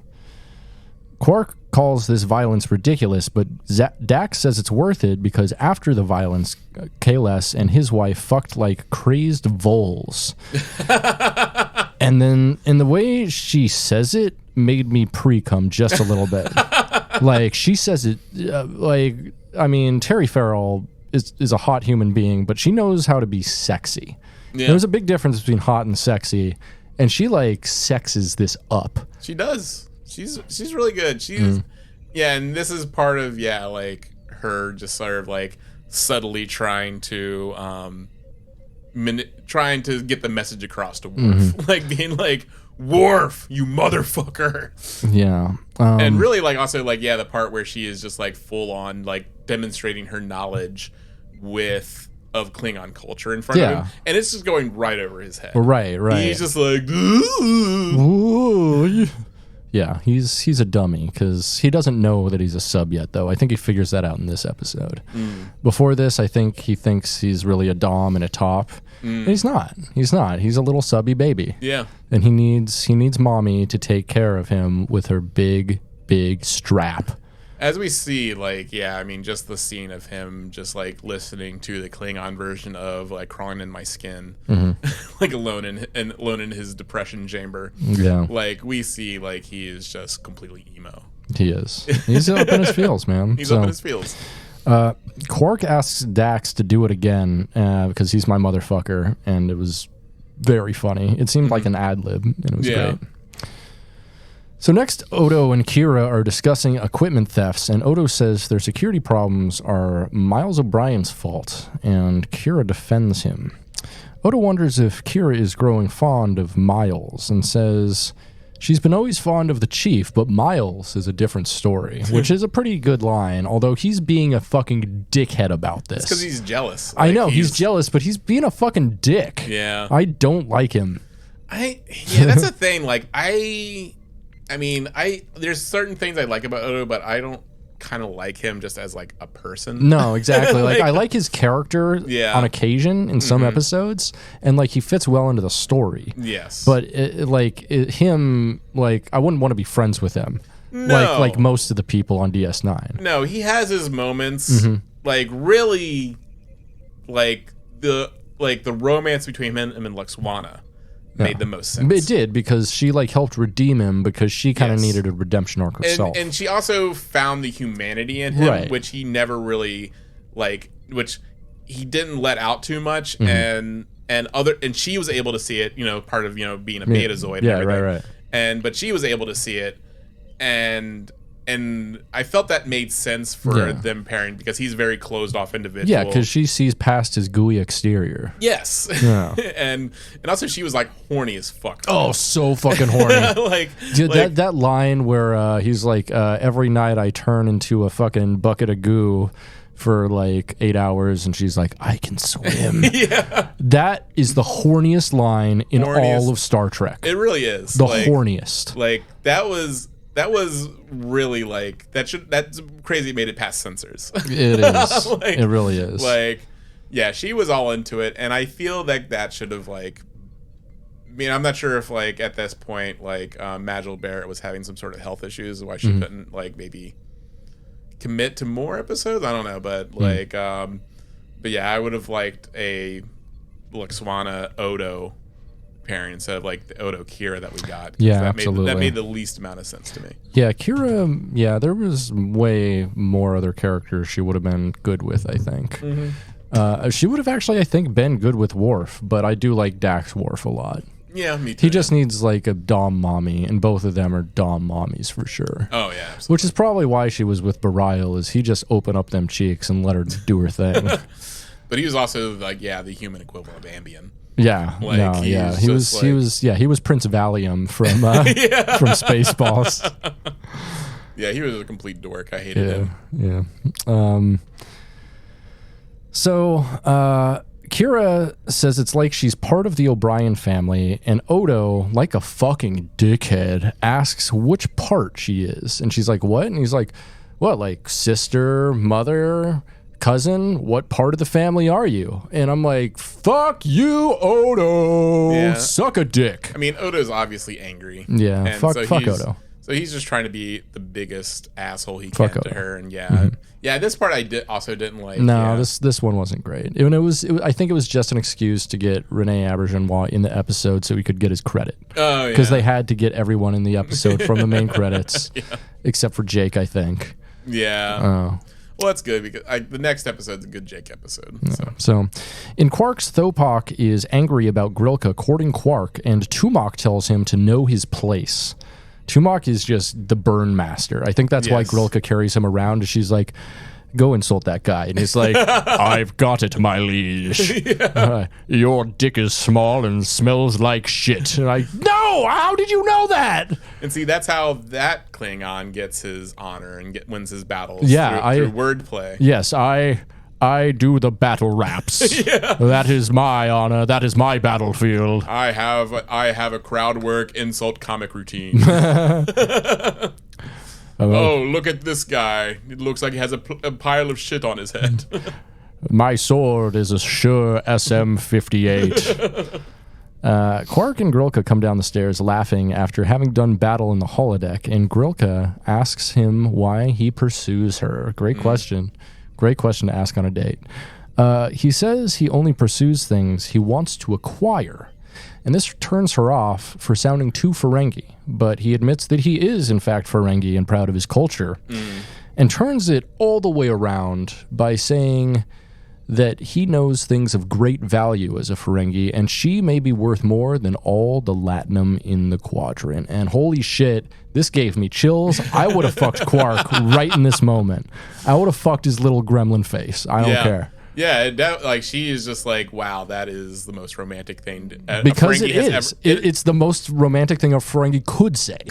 Yeah. Like, he is basically admitting, it's like, my culture values nothing but money, but you are worth more than money. Than any money in the entire quadrant. Yeah.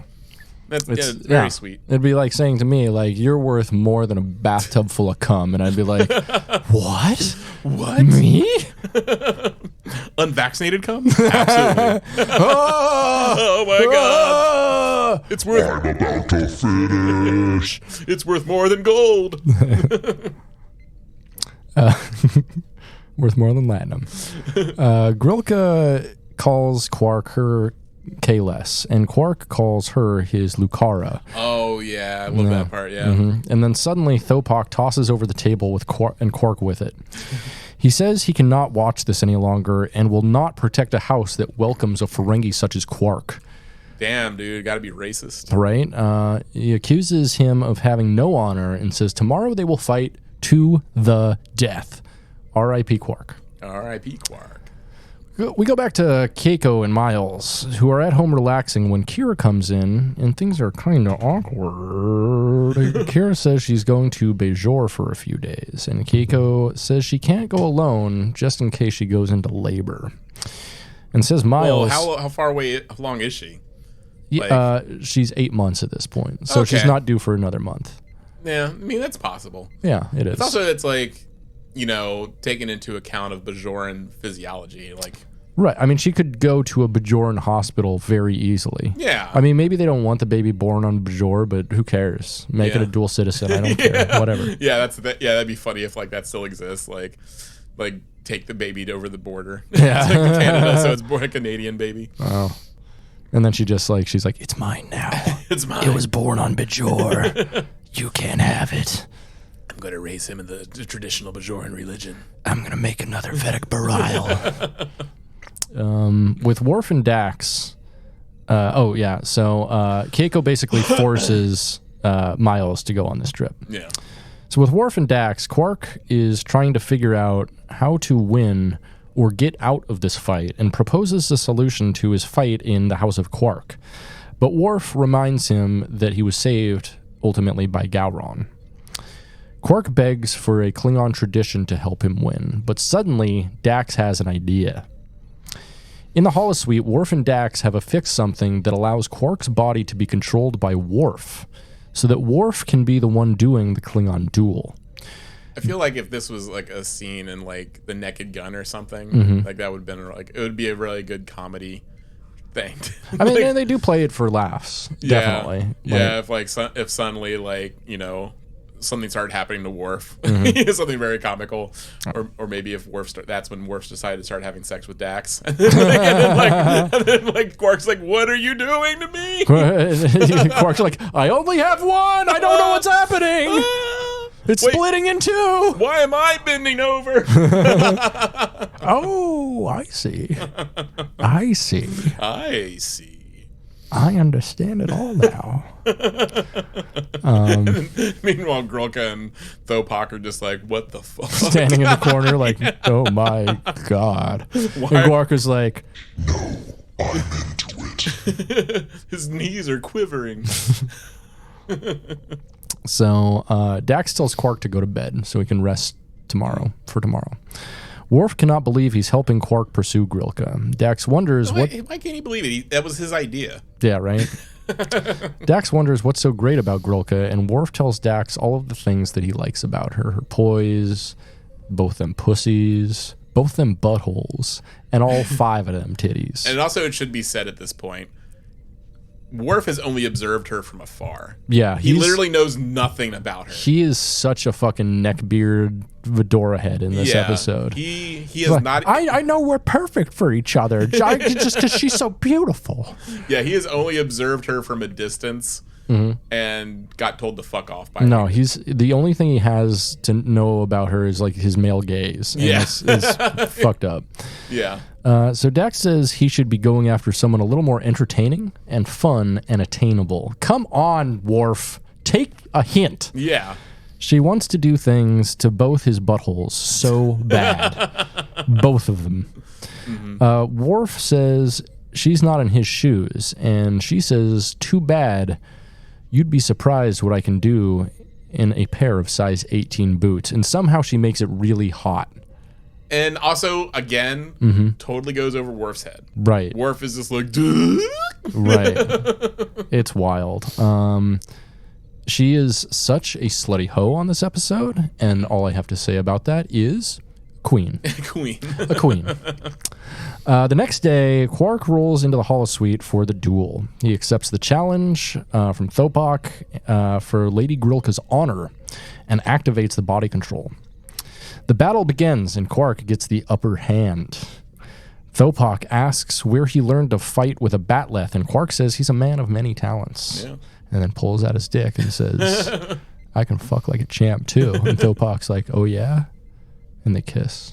The end. Oh, I'm sorry. That's my fanfic. yeah, that's my fanfic. That's my fanfic. that's a I'm fan sorry. fiction by Delete. So Quark is doing well in the battle, and suddenly the body control goes off. Yeah, because Worf accidentally cuts off one of the antennas. Yeah, because he's a dummy. Thopak charges in for the killing blow, and Quark yells, "Wait!" Invokes the Ferengi right of proclamation. Tumak has never heard of this before, but Grilka says that since Quark has respected their customs, they will respect Ferengi customs. Quark explains that he needs to make a speech about Grilka, and makes the worst speech ever about an aquarium of love. Well, then it starts to pull out. It starts to take form. No, it doesn't. It does a little bit. It sucks a lot. And suddenly the body control comes back on, and Worf wins the battle with the killing blow attainable. knocks Thopak's batleth to the side. I do like how Quark is just like, and I'm gonna kill you. Yeah, yeah. like right when the body control comes back on, he's like, all right, speech done. Yeah, but he's like, Quark is definitely going to take this man's life, but Worf won't take it. Yeah, yeah. Worf does the honorable thing. So Thopak tells him to end it, but instead, Worf gives Thopak's batleth to Grilka. She is impressed with Quark's action and tells Thopak that he's fucking fired. Get out! You're fired. That couldn't have ended worse. Like, it would have been more honorable if, like, he had been killed. Yeah, right. Because like his honor has been satisfied. Like he's going back to Kronos, fucking unemployed with no house. Got beat by a honor. Ferengi. Got fucking his ass handed by to a Ferengi in front of other Klingons, one of whom is like the head of a powerful house. Yeah. Like, people gonna hear about this. Yes. Yeah. He's never gonna be hired again. You know that old guy is getting on subspace relays right after, on the subspace forums right after this, and being like, "Oh, you won't believe what Thopak just got his ass handed to by a fucking Ferengi boy." Yeah. He's on the he's definitely on the Klingon equivalent of YouTube. Yeah. Yeah. Yeah, I'm sure if like there was like, yeah, he would have been going viral on their TikTok. Oh yeah. He would have been like his old man gossip. Yeah, there would have been like special noises and everything added to him getting his ass kicked by a Ferengi. Yeah. There'd be react shots. Yeah. There'd be react videos by other Ferengi. Yeah. Like it would be amazing. So, Grilka and Quark choke each other and get ready to fuck. Yes. Yeah, and it's kind of hot. Yeah, they just go full at it. Yeah, they start beating each other and stuff, and that's the way Klingons And where fuck. is this? Was this the holodeck? Yeah, they're still in the holodeck, Yeah. and the old man is still there. and Quark's like, what about him? Oh, he likes to watch, and he Yeah. just stands in the corner. Yes, I like to watch. He's not even doing anything. He's just standing there. Shouldn't he be masturbating or something? He's like, no, I don't need the pleasure. I just need the memory. I'm taking snapshots with my brain camera. So, it's actually totally cool to go to the sex club and just observe. People don't mind. Yeah. Why not? Just so anybody knows, if they ever want to go to the sex club and just like hang out and look at people doing stuff, they totally like voyeurs. Some people go to the sex club because they're exhibitionists and just want to be watched while they're fucking. A lot of people do that. Interesting. Yeah. Worf is still butthurt over Grilka, but Dax tells him he should be able to see an opportunity in front of him and orders the computer to generate batleths. She starts speaking Klingon with him, and the two fight in a Klingon ceremony, and then they choke each other, absolutely ready to fuck. Yeah, I do like when she like is just like fuck this, I'm taking the direct approach. And then like you see I do like Michael Dorn's acting at this point, because he really has like that, gives Worf that sense of that enlightenment, and he figures out what's going on. Yeah, he's like, oh shit, Yeah. she wants my dick. Yeah, you see the expression on his face change, like, oh, now I know what's happening, and then it happens. Yeah, she's like, all right, you're gonna either fight me or fuck me. And he's like, oh. It all snaps. Can we do both? It all snaps in place for him. Like a Lego baby. Yeah. It's Like a Lego. So Miles and Kira are ready to go to Bajor, and Kira says the place that they're staying is a gorgeous, romantic 200-year-old cottage away from everything with the most beautiful view ever. It's too romantic, and Miles says he's not going. Kira agrees with him and says she's going to go to the capital and see Shakar. Miles says that's the greatest idea he's ever heard. They then kind of have a moment, and Miles says it would have been nice. And Kira says, yeah, in another life. And this was, I think, awkward, but the best part of this arc in this episode. Yeah, I mean, it was very, I don't know. And then Miles is still waiting around. Yeah, because Miles is basically like, am I just going to cheat on my wife? Yeah, he's like, I mean, I'm waiting for her to make the move. And then she's like, get out. Get out. And he's like, oh. Which is a good, it does seem like Miles is about to have like kind of a fundamental moral failing here. Yes. Which I don't like that. Yeah, I mean, I do feel like above all things, like Miles is a wife guy. He's definitely a wife guy. Like, we always joke about his dalliances with like Bashir and stuff, but at the end of the day, Miles O'Brien's a wife guy. But he's only ever gonna fuck Bashir or Kira because Keiko wants him to. Yeah. Deeply. Yes. Like he feels that pressure. She's like, oh no, you two go away to a private cabin together, please. Do it. But also Do it. I think that's also just showing like Keiko's confidence and Miles, I think. She also always like pushes him to go hang out with Bashir. She's like, I need some alone time with my vibrator. Maybe you should go do that 1942 thing you were doing. Yeah.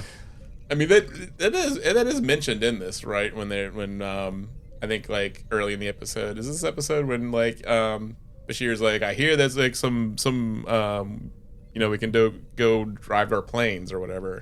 No, it's not this episode. No, I don't think. never mind. No, but she in multiple episodes she like pushes him to spend more time with Kira or Bashir. Yeah, probably because because she wants him to fuck. She's like, I'm like into the swinging lifestyle, and I just need to push him into it. Yeah, Yeah, she could have her own romances on the ship that we don't even see. I'd like that. Yeah. Who would you like Keiko to fuck the most? Bashir. Cisco, I think. Oh yeah, okay, I'm feeling that. Yeah. Yeah, I mean, I think because I do. Oh, he would wreck her. He would destroy that man. No, but also Cisco's a wife guy as well.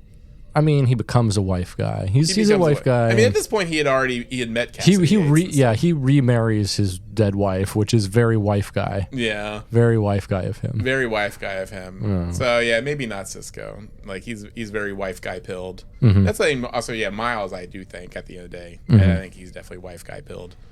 And, very much. Yeah, but I do think that just shows like the level of trust she has in Miles, and Absolutely. yeah, It's lovely. yeah. So in Medbay, Quark is fucked up with a ton of broken bones and bruises and cracked ribs. Bashir asks what he's been up to, and he's like, "You mean what have we been up to?" And fucking she's right there, and they've been fucking Klingon style, him and Grilka. I do like how Grilka looks unscathed. Oh yeah, she's fine. she's got nothing broken, but Yeah. he's. I mean, she was the one doing the fucking. Yeah. Because Armin Shimmerman's a very little guy. Yeah. And- He's a cute little guy. Yeah, I mean he played the jockey in Seinfeld. Yeah. So yeah. he's a little guy, and he's also a Ferengi that has like no muscle mass. So yeah, I can see him being absolutely wrecked. Mm-hmm. That's why, as I was saying, like I do like how, like not only does like Quark really go for assertive women, he also goes for just also very physically strong women. No, 100%. Yeah, So, yeah. He wants to get dommed by a mommy. Yeah. 100%. Yeah, muscle mommies. I love it. So Dax and Worf come into the med bay, and they're both bruised and battered.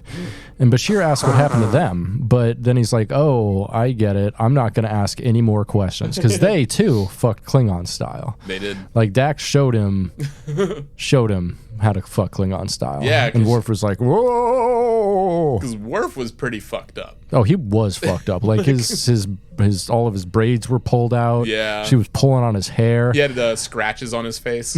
Like, and then the most telling thing is Worf sits down very slowly.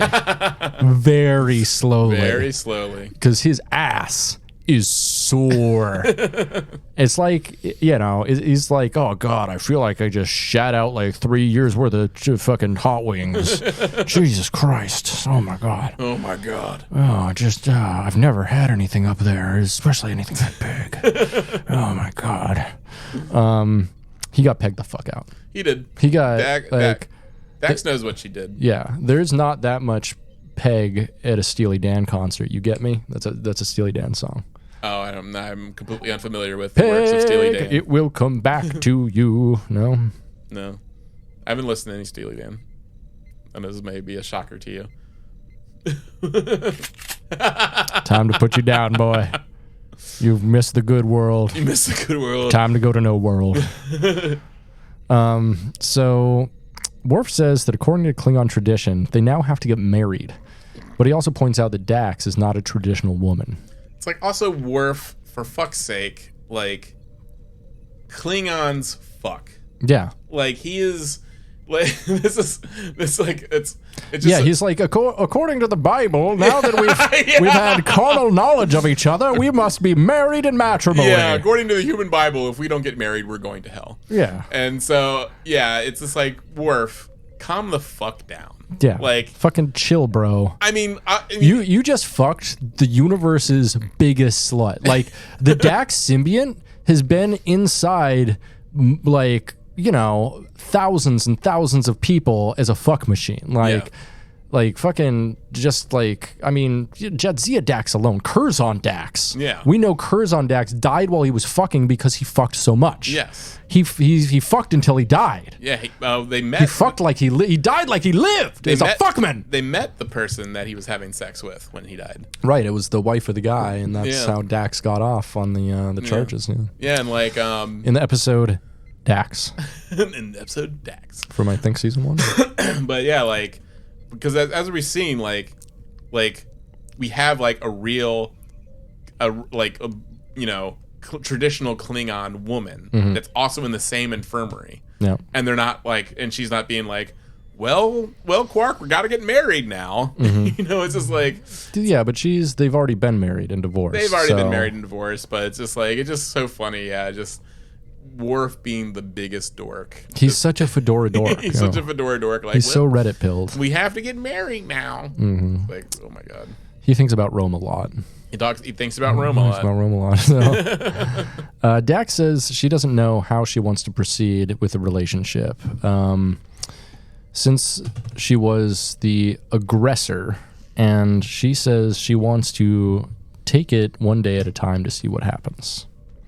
I'm an unconventional woman, and you're an unconventional Klingon. And she's the aggressor, which means the top. Yes. We know this. Yes. Worf doesn't like the uncertainty of this arrangement, but Dax says one thing's for certain. He stopped thinking about Grilka. And they laugh, and Worf laughs like this. Ha, ha, ha, ha, ha, ha, ha, ha, ha, ha, ha. And that's the end of the episode. I do like that kind of like thing, like addition, like they include with characters, because it's just like, yeah, of course they're gonna laugh very strangely. They're aliens. But I mean, most other Klingons don't laugh that oddly. No, they don't. Like Goron laughs a lot, and ha ha ha ha. They do like to laugh. Like, I will say, it is funny. Like, that's what I do like about how Michael Dorn approaches the character of Worf. Because he's so fucking dour compared to other Klingons. Well, yeah, he's so fucking dour, but it's also like shows how he exists between these two worlds, because like you always see like Worf is always extremely well groomed in comparison to like other Klingons, because other Klingons basically look like bikers. Yeah, he's like a Klingon who doesn't like to party. Like, he likes all the history of Klingons and their culture, but he doesn't like their parties at all. Yeah, like I was saying, like, yeah, his knowledge is mostly academic. Hey, do you have a list of NA blood wines? yeah. And of course, like, and also his like, being like, I studied the Makahleth. It kind of sounds like It's like the Batleth, but like a little different. I do Yeah. things a little differently. So. Yeah, he's definitely like a dude that has like, mall samurai swords. He's just like, but a mall Batleth. but I do like that because it shows just like how Worf has just one foot in both the Federation and Klingon culture. You mean he has one cock in the Federation and Yes. one cock on Kronos? Yeah, he has two cocks in two separate areas, and he just kind of exists in this area between. And even though he is like one of the most honorable Klingons, he's also kind of like a huge fucking dork. Yeah, like, one might say he's cocks between two worlds.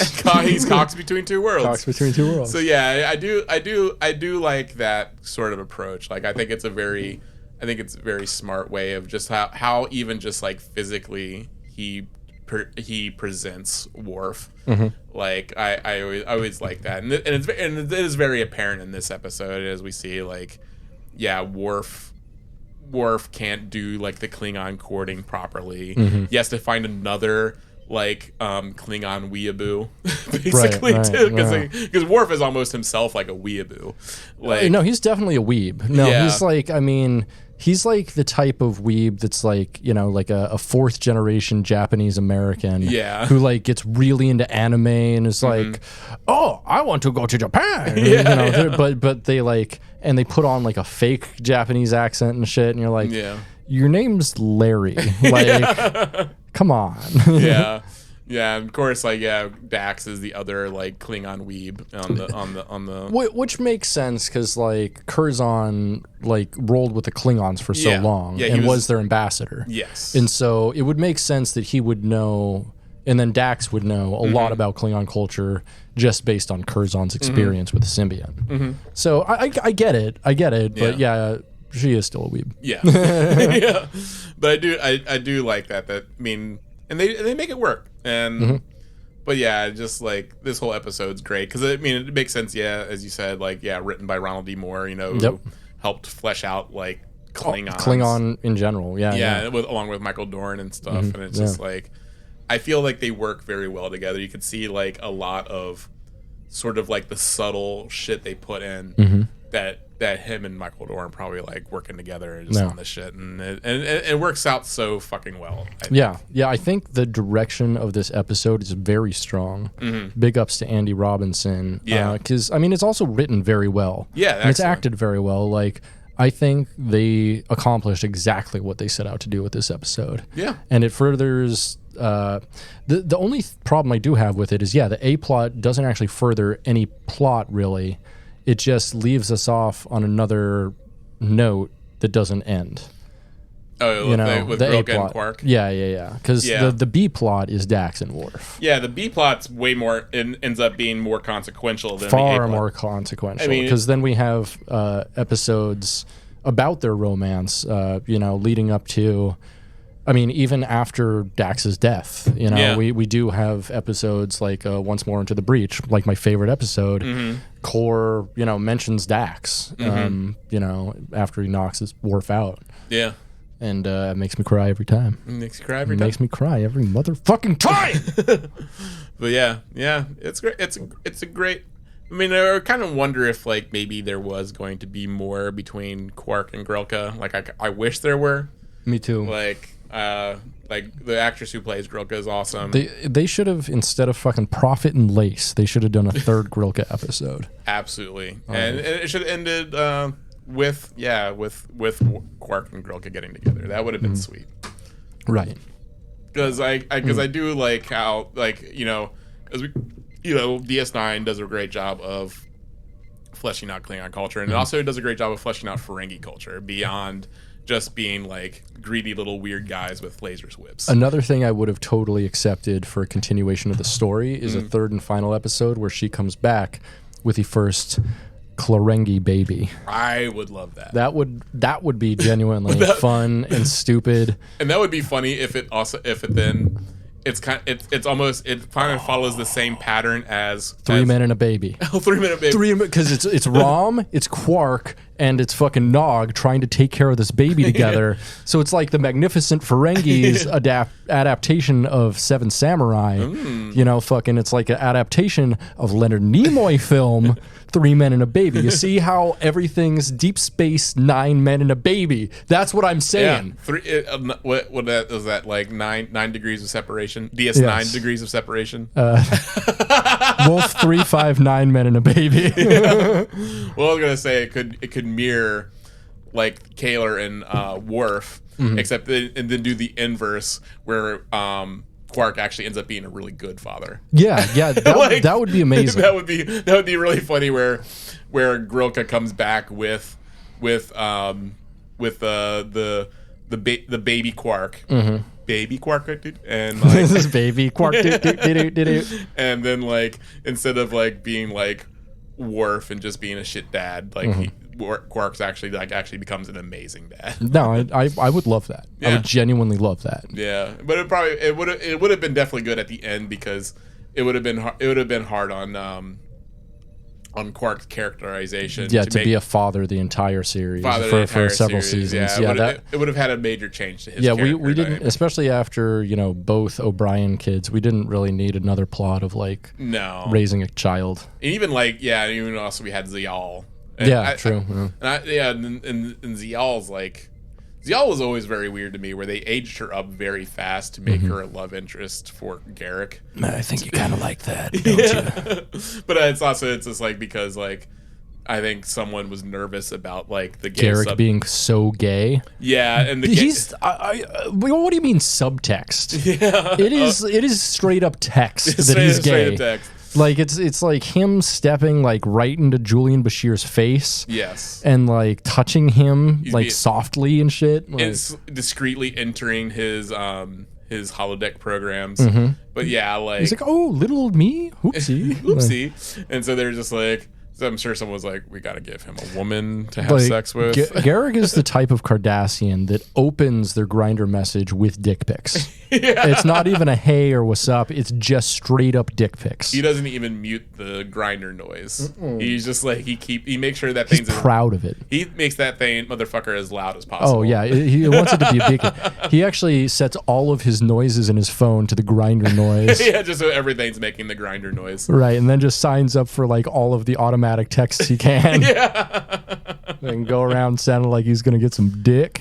Yeah, I feel if Deep Space Nine, if it was released today, they probably would have explored that a little bit more. Yeah, the dating apps definitely.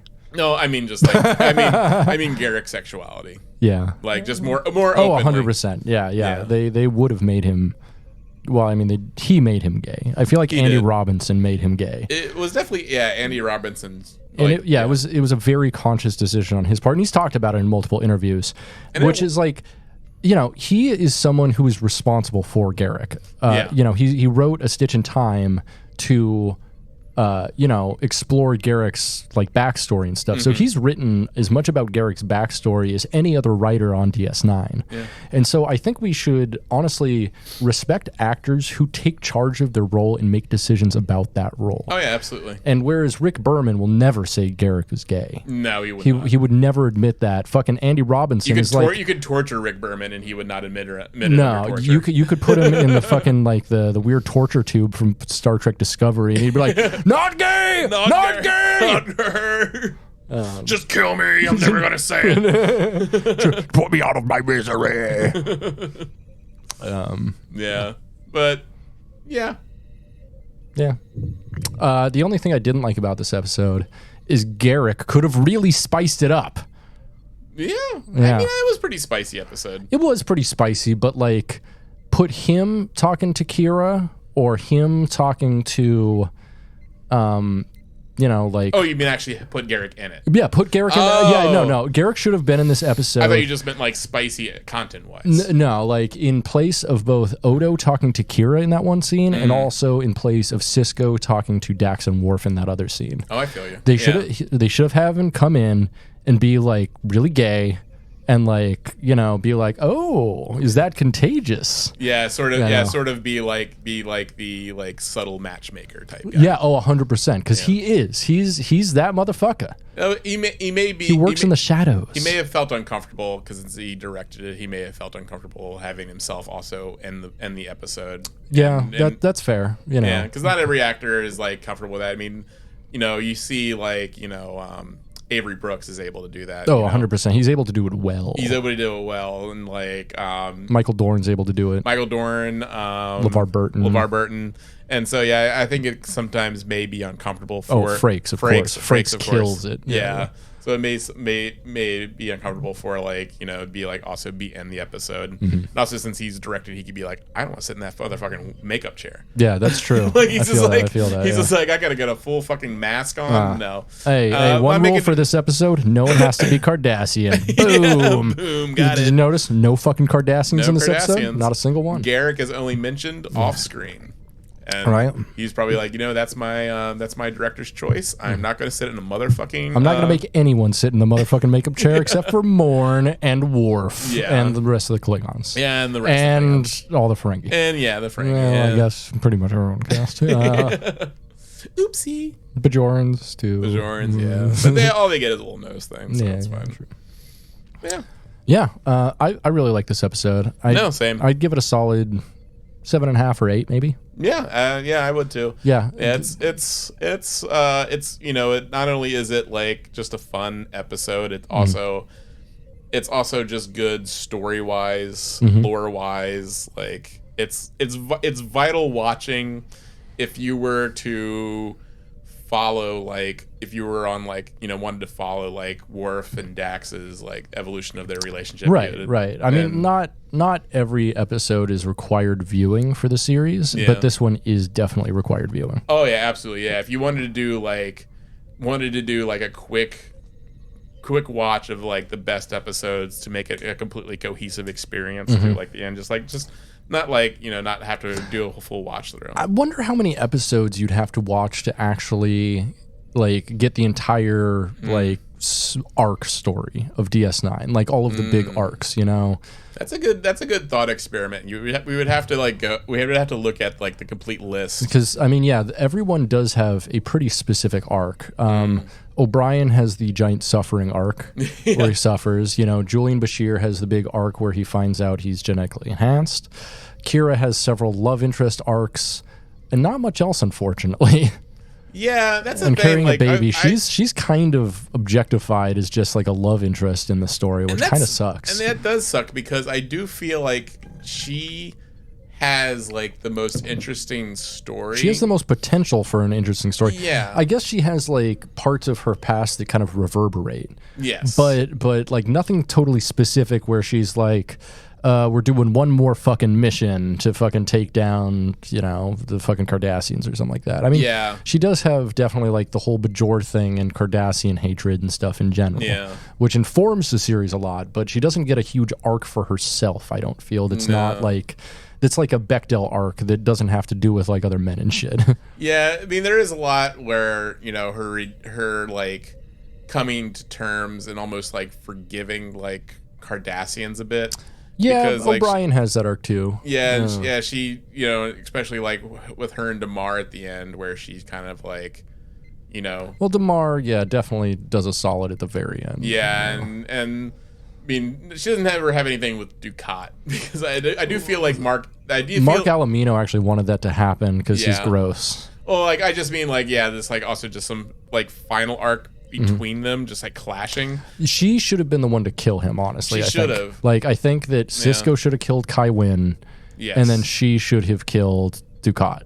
And I kind of wonder if that was kind of like, because at a certain point you notice they stopped like making like Ducat Kira stories, and I wonder if it's because like Mark Amo like actually creeped her out enough, where probably because it does because that's the sense I got from like the DS9 documentary, where she just kind of creeped him out. Like she just seemed like they all like both her and Terry Farrell seemed absolutely like disgusted by him. Like when they're on stage talking, and he is saying shit. Like they're just like giving each other looks. Yeah, just like they're just absolutely disgusted by this dude. Yeah, he seems pretty greasy. Yeah, like the way he acted as a cop in Far Beyond the Stars made me go, he's a greasy motherfucker. Like I just got a sense that maybe there's something happening behind the scenes where they're just like, I don't want to be around this guy. Makes sense. Yeah, I mean that's just my theory. I don't know for sure. Yeah. You never know. You never know. Maybe we'll do some research, figure that out. Yeah, let's do and we're gonna have our beautiful patrons, like maybe if they. Oh, you're gonna ask them to pay us and now do research for us? Yeah, they like to be involved. Okay. Maybe they could like give their own ideas of what episodes of DS9 are required viewing. Yeah. Like that'd be a fun. Yeah, thing. if you do that, Patrick will make you something. I'll make you something. He'll make you something. Yeah, He'll make you a poo poo. I'll make you poo poo. I'll make what have I been making lately? I'll make you what I call a frost covered chocolate cone. Oh, I made some. I come on my poo poo. I got a skull pan that makes skull shaped cupcakes. I'll send you a skull shaped cupcake in the mail. Cool. Sounds good. It's good. They're really good. I think that's a great place for us to leave it. Yeah, why not? Yeah. Thanks for hanging with us, Voyagers. Be well, travel safe, and go watch Looking for Parmok in all the wrong places. It's a great episode. It is real fun. All right. Well, thanks for checking with us, soy boys, girls, and other woodly beans. Hang dong and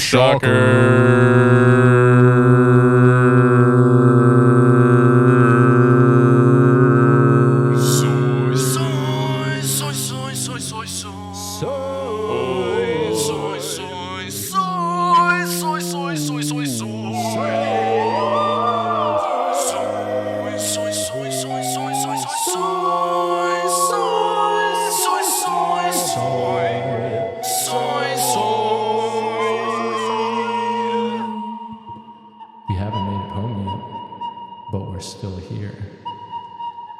It's almost like we never left, because we never did leave. If we could be anywhere else other than here, yesterday would not have been the end.